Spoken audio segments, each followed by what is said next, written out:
Hello and welcome to the News9 Plus show on the world's first news and current affairs OTT platform, News9 Plus. In July 2024, in the middle of the elections, the US presidential elections, US presidential candidate Donald Trump escaped an assassination attempt. The International Society for Krishna Consciousness, or ISKCON, had called his escape divine intervention. ISKCON said that this divine intervention was in return for a favor Donald Trump had done for the organization when he allowed the organization to build their chariots on a rail yard he owned in New York. Now that was way back in 1976. And in November, just before the results of the elections, ISKCON once again praised Donald Trump when he condemned the violence against Hindus in Bangladesh. That was part of his Diwali message to Americans. Now, when Bangladesh is reportedly looking at a possible ban on the ISKCON after the arrest of the group's leader and Hindu priest Chinmoy Krishnadas Prabhu, ISKCON has now said that it's pinning its hopes on US presidential designate Donald Trump to make things better for them. Will Trump help ISKCON a second time? Now, Bangladesh is seeing violence against the Hindus and a sedition case against the group's leader. The group has now said that it's pinning all its hopes on Trump to make things better for them. Will Trump act on the sectarian violence in Bangladesh and the possible fears of Bangladesh turning into an Islamic state? Joining me to discuss this, I have with me Ambassador Bhashwati Mukherjee and Pathikrit Pine, geopolitical and strategic affairs analysts. And in the studio, I have with me my colleague Deepak Badana. Ambassador Mukherjee, welcome to the News9 Plus show. I must start by mentioning what ISKCON spokesperson has just said, that the organization will wait for the Trump presidency in January 2025. Now, the fact that Donald Trump made that very unusual statement around Diwali, where he's actually condemned the barbaric violence in Bangladesh against Hindus and Christians and minorities, would Trump intervene when he takes over as president in January? Intervene in Bangladesh on the side of the minorities? Yes, indeed. I would say that I'd like to go back a little bit before that to say that when Trump got elected, Muhammad Yunus said that the sun had set for him. He said it in Bengali, which I'm sure Pathikrit can also recount for you. But in very colorful Bengali, he said that for him, the sun had set. In other words, he could read the writing on the wall. Right. So obviously, Yunus knew of Trump's 1976 ISKCON connection. That's the first issue. Right. Secondly, Trump's Diwali message was countered by a message from Yunus, who indirectly referred to it and tried to move around it and said that there shouldn't be external interference, etc. Right. Now, in the present situation, which is unfolding in Bangladesh, where a completely innocent spiritual guru of a global movement is gone, and anybody who knows Chinmaya Prabhu would swear by the fact that he is totally spiritual. There's nothing else about him. To put him behind bars without bail on a bailable offense, which can be defended, and he doesn't have to be in prison. In a place like Chittagong, which is being apparently there are mobs roaming around, threatening to kill and murder Hindus. This is a very unfortunate development, but we are hopeful that the government of Muhammad Yunus, his counsel in the court apparently said that the ban, it looks difficult. In other words, backing off from the ban. Right. Now the next question is to put enough pressure on them to make release Chinmaya Prabhu, whose charges against him are completely ridiculous. There are no known charges, except that while the wind was blowing, the saffron flag for a moment hit the Bangladeshi national flag. That is not a cognizable offense under the Bangladeshi criminal code. So in other words, these are trumped up charges. The point here is that what game is Yunus playing? Is he trying to get the Jamaat on his side? And is there the erroneous impression that the Jamaat and the students between them will help to defer elections for a couple of years, which is against the Bangladeshi constitution. Yes. Because the Jamaat knows very well that on their own they cannot win free and fair elections in Bangladesh. It's always rotated between BNP and Awami League. Yes. And the BNP has clearly said that they want free and fair elections with Awami League participating in the elections. They are against ban on Awami League because they know that in that case the UN will not certify it as a free and fair election, in which case they would not be having a legitimate government. So under those circumstances, the question here is, how long is it before Yunus goes? When will Yunus realize that a solution of this kind always ends up devouring its own children? Look at the French Revolution, for instance. And how long will it be before enough pressure can be put to secure the release of Chinmaya Prabhu? Absolutely. In fact, it's very, very timely that we are having this discussion on your channel, because many do not know of Trump's connection with ISKCON. Absolutely. Thanks, Ambassador Mukherjee. Lots to unpack there, but the fact is that there are wheels within wheels in Bangladesh right now, and of course, one of the aspects is the trumped-up charges, as you mentioned, against Chinmaya Prabhu. Particularly, I want to bring you in on this. These trumped-up charges against Chinmaya Prabhu. The ISKCON is a organization that has been involved in a lot of social work in Bangladesh. You see the statements that have been coming out of the group, where they said, look, we have helped Bangladeshis in their time of crisis, in whether it's a cyclone or floods. The ISKCON volunteers are always out there to help the people, and this is what we're getting in return. So in effect, it's a desperate cry for help from the ISKCON, when it's actually saying that, look, we have no option but to wait for President Trump to take over on the 20th of January. Your thoughts on this, Pathikrit? Sandeep, first and foremost, we must understand why they are against ISKCON. See, atrocities against Hindus or Buddhists in Bangladesh is not a new issue. It has been going on since 1947. Even during the Sheikh Hasina regime, might have been a little less, but it was still there. There's something called the Vested Property Act that was enacted, that any Hindu who leaves Bangladesh cannot even sell his property. So systemic impoverishment, persecution, forceful conversion, everything was done and is still being done, so that they either leave the country or they convert, or they just remain silent and continue to face whatever persecution happens.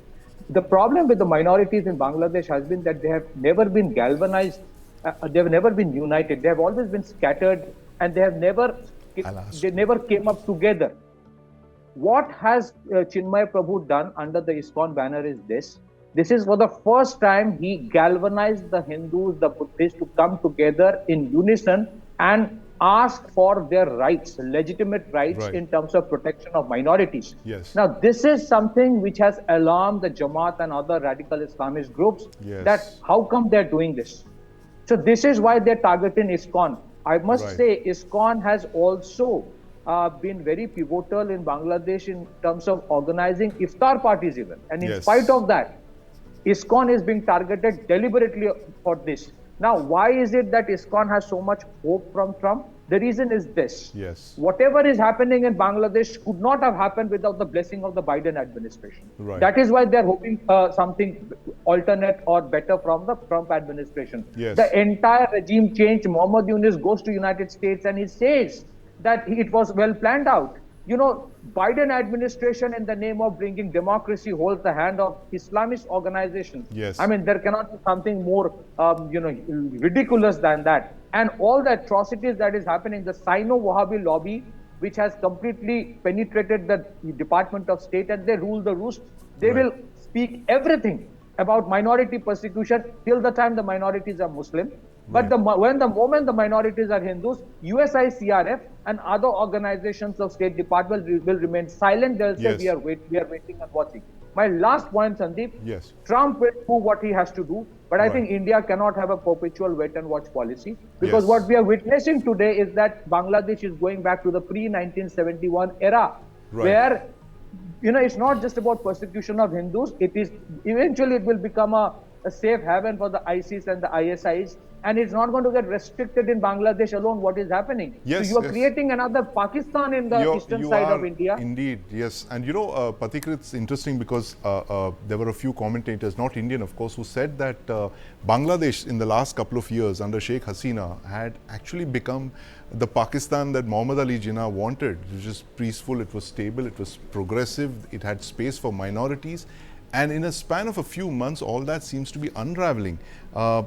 Deepak, you know, Ambassador Mukherjee made that point about the revolution devouring its children. And, you know, in Bangladesh, we've actually witnessed the fact that the revolution has not only devoured children, but it's also devoured the father. The founding father of Bangladesh was horribly massacred. His entire family was massacred by the very people who won freedom from Pakistani rule, of course, helped by India. You see the same thing happening to Muhammad Yunus as well. So, Mr. Yunus's enterprise will be dependent on creating new enemies of the nation. Yes. A revolution without cause, while they may have had genuine grievances, yes, it became something different altogether. So they needed alliances with every single party, every voting bloc. There were students, there's the army, yes, there's the Jamaat-e-Islami. Now they need a common enemy to unite them. Hasina and the Awami League are not there. Right. The minorities are an easy target. That is what they're doing. And you may remember the phrase that was that used to be echoed, you know, when in resistance against the Nazi rule. Yes. First they'll come for you, then Yes. they'll come for you, and eventually you'll be left alone. Yes. That is what is happening to innocent Bangladeshis today. It So is. while it has begun with minorities, while it is going on with ISKCON, you can rest assured this is not going to end with ISKCON itself. It's not going to end with ISKCON, and that's the worry, Deepak. It seems to be, you know, all minorities are fair game in Bangladesh. But Ambassador Mukherjee, you know, this point about this proxy war of sorts in Bangladesh, where you have one administration, the Biden administration seems to be, you know, on the side of Muhammad Yunus, and of course Trump possibly could take up cudgels on behalf of the minorities, as he's mentioned. How long can Muhammad Yunus defer the elections? At some point, Bangladesh has to have elections. 2 years is the limit that we are hearing of. How long can they be postponed, Ambassador Mukherjee? They cannot be postponed for long, and that is the big difference between what happened in Germany and what's happening in Bangladesh. Right. In Germany, please don't forget that Hitler was actually elected. Though he didn't get the majority of the popular vote, but he was elected. He came to power through election. Yes. In the case of Muhammad Yunus, the provision in the Bangladeshi constitution is that he has to organize free and fair elections within 3 months. Yes. The BNP is getting very impatient. Right. The students are not organized into a party. Yes. And the Muhammad Yunus has not been able to, despite his best efforts, he has not been able to finish off the Awami League, which Right. remains very strong in many areas of Bangladesh on the ground. Right. So here, and nor is it clear Yes. that the Bangladeshi army is with him. The army chief was selected by Sheikh Hasina, Yes. and it's related to her through because his wife is her cousin. Even if he is toppled, there is no guarantee that he will be succeeded by a general who is loyal to Yunus. He could be succeeded by a general who is loyal to the BNP. Yes. It's because Muhammad Yunus is not a grassroots politician. Right. He is a trumped up Western Biden, what you would call a person who's been just put there to Yes. bring about change. Right. Because some parts of the US administration were never comfortable with the creation of Bangladesh. That Right. was clear from 71 onwards. And therefore, the Biden administration is now taking a backseat Yes. because they know their days are numbered. So we have to see this through till Trump takes over. But at the same time, there are many ways of Right. bringing youth back to a sense of his own perspective. Right. And the easiest, in my perspective, is to simply say that he has not paid the electricity bills which are owed to the Adani Power Corporation, Right. and shut off his electricity for a week. Yes. That's it. I think you don't need Yes. to do anything more than that. Right. I'd like to see Muhammad Yunus in a situation where 3/4 of Bangladesh is without electricity, and he doesn't have the money to pay the dues. Yes. Moreover, the economy is collapsing, and simply by attacking minorities is not going to help. Many of the minorities actually are prominent business people. They have brought money into the Bangladesh economy. They own many factories. And the Bangladeshis desperately need to go back to a normal economic situation and go back to work. Otherwise, surely the revolution will devour its latest victim, its own child. That's Muhammad Yunus. That's its old child. Absolutely, Ambassador Mukherjee. And in fact, quick follow-on question. What are India's options really in this scenario, Ambassador Mukherjee? The fact that India can't afford to wait and watch, because we did that in 71. And there was literally a genocide against a lot of, not just minorities in Bangladesh, but Muslims as well. They were targeted by the military junta and they had to flee the country, and they came in those refugee camps into India. What are India's options in 2024, Ambassador Mukherjee? There's a very big difference. At that time, 10 million came and turned the whole of Calcutta into a giant refugee camp. I remember it very well. Right now, we have secured the border. We have not allowed anybody. Those who have crossed, actually, ironically, are a few high-level ministers from the erstwhile Awami League government. We have not allowed anyone to cross the border, nor can we allow them to cross the border. We cannot have 1.5 crore Hindu Bangladeshis mixed with jihadis in West Bengal. We cannot. It is a national security threat to the territorial integrity of India. It goes far beyond West Bengal. So that's the first difference between 71 and now. Secondly, we all have a duty as citizens not to circulate the fake videos which are coming and some real ones, because we don't want to incite communal riots all over India on this matter. We need to keep calm. We need to put pressure. The Bangladeshis don't have so many cards. Yunus doesn't have so many cards to play with. He can't afford to antagonize India beyond the point. We have to make sure that we make it very clear to him that he should not put us in a position where we will be obliged to intervene bilaterally and internationally. Internationally, through the Human Rights Council and the UN Security Council, and otherwise, bilaterally, there are many ways to pressure him. As I've just mentioned one of them to you, which is the question of electricity. So he knows that we have many more cards than he has, and beyond the point, he's not going to push us. Nor are we going to send Sheikh Hasina back to face certain execution. He knows that also. He is under great pressure from the BJP to announce a date for the elections. How soon, how long can he postpone it? Maximum until Trump is inaugurated, not beyond it. After that, he will have to hold the election. And once an elected government comes into Bangladesh, it will be far easier for us to deal with these issues. After all, there has been BNP in power earlier, but never was there this kind of situation. As far as ISKCON is concerned, Muhammad Yunus should remember that even when the floods occurred, ISKCON was feeding people regardless of their religion through the length and breadth of the flood-affected areas. And it's not that easy to get after ISKCON, because ISKCON is a global icon. It will get condemnation from the West. It will be very easy to get condemnation from the UN if it goes beyond. So I think what I would say right now is India should do what it takes. It should not go public on what it would do to what it would do or should not do. It should do what it has to do to secure its national security interests. It should not allow anyone to cross that border. It should back it up with the Indian Army. Nobody will cross that border. We cannot have 1.5 crore Hindus mixed with jihadis in the state, in my home state. My home state was actually East Bengal. It's now West Bengal. We cannot have it. It's very different from 71. We cannot afford to have such a thing. We can't afford to have 71 indeed, Ambassador Mukherjee, and we know the effects of the migrations, the forced migrations of 1971.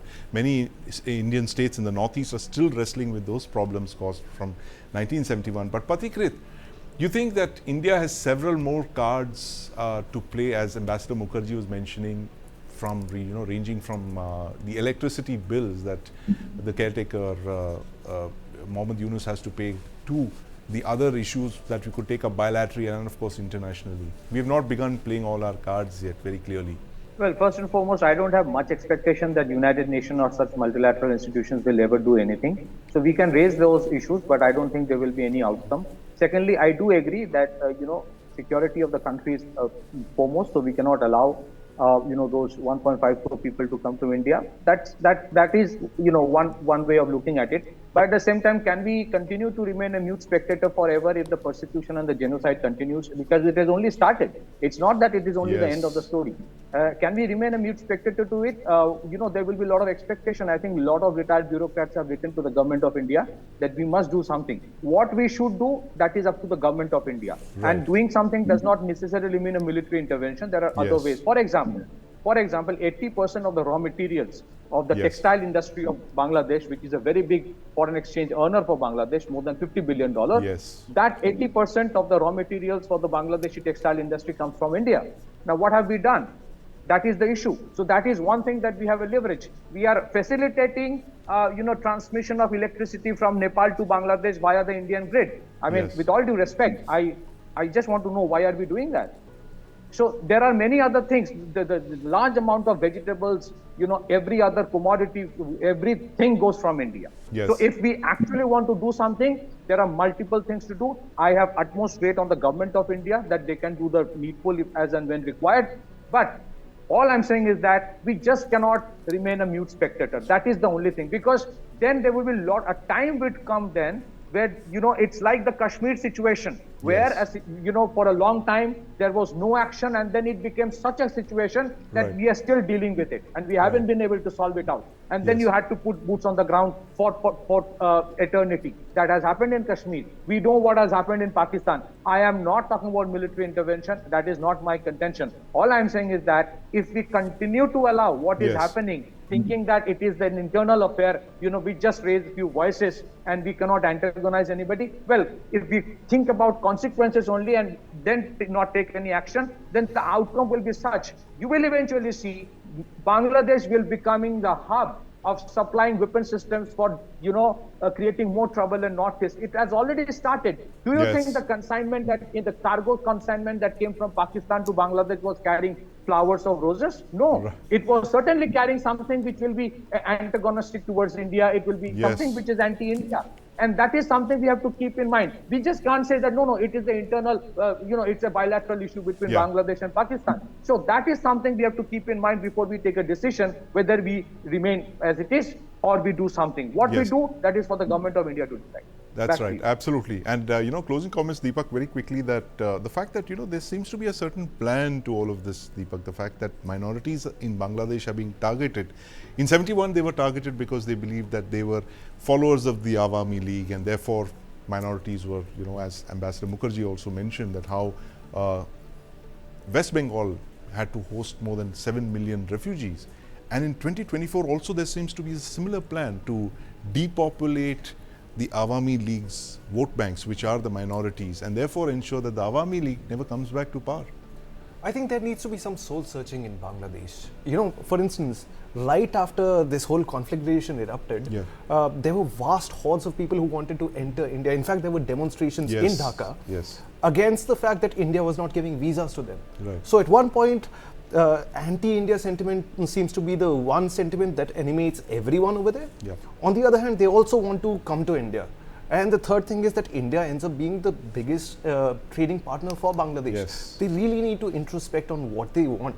Because it seems to be a very confused polity at the moment. It is indeed a confused polity, and a polity that seems to realize that time is running out, Deepak. The fact that the caretaker government is under enormous pressure to move on things before President Trump takes over at the United States in Jan 20th, 2025. So literally they are on a wing and a prayer and 50 days to go, and he has very little time. As Ambassador Mukherjee mentioned, it's possibly he has to call for elections. But that's a story we'll be tracking very closely, because what happens in Bangladesh has grave impact on India's national security. Thank you very much for joining us, Ambassador Mukherjee, Pathikrit, and of course my colleague Deepak Badana.